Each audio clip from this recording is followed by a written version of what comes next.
এখন আমি আছি ওয়ান টায়ার এসিতে, যেটার দামও খুব বেশি। আর এখানে একটাই সুবিধা, যেখানে তোমরা পর্দা পেয়ে যাবে। এই যে পর্দাগুলো সরালে তারপরে মিডিলে রাস্তাটা দেখা যাবে বা অন্যান্য প্যাসেঞ্জারদের দেখা যাবে। তবে এখানে একটা এক্সট্রা ফ্যাসিলিটি আছে যে বাইরে তোমরা সবসময় একজন লোক পেয়ে যাবে। তো এটার একটা অসুবিধা আমি এটাই দেখলাম যে খুবই সংকীর্ণ লাগলো আমাকে, মানে জায়গাটা এত কনজেস্টেড আর ছোট লাগলো, যেটা থ্রি টায়ারে অনেক বেটার আমাকে মনে হচ্ছিল। কিন্তু এই ওয়ান টায়ারে এই রাস্তাটা, যেটা হেঁটে আসার রাস্তা, এটাও এতটা সরু।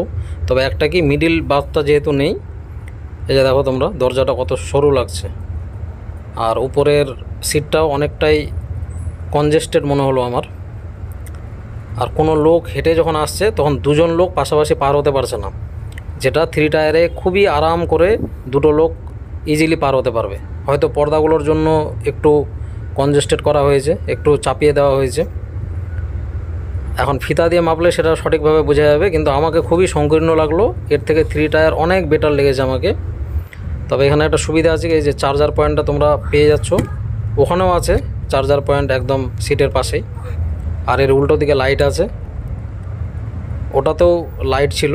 তবে এটার মতো নয়, মানে পর্দাটা সরিয়ে দিলে পুরো একটা ঘরের মতো মনে হবে যে ছোট্ট একটা রুমে আমি একটা আছি, খুব ইজিভাবে। আর এই লাইটটা তোমাদের রাত্রেবেলা হোক বা দিনের বেলা যখন উঠবো তখন কাজে দিবে জিনিসপত্র গোছাতে। আর এর মধ্যে দিয়েছিল নতুন সমস্ত কিছু, বেডশিট আর বালিশের কভার। ওভারঅল এক্সপিরিয়েন্সটা ভালোই ছিল। তবে আমি এরপরে যদি টিকিট করি তাহলে থ্রি টায়ারেই করব। আর এখানকার কম্বলটা যথেষ্ট সফট আর ভালো কোয়ালিটির। তো কারো যদি এক্সপিরিয়েন্সের জন্য মনে হয় যে না, আমি ওয়ান টায়ারে একবার জার্নি করব, তা আমার মতে করা উচিত।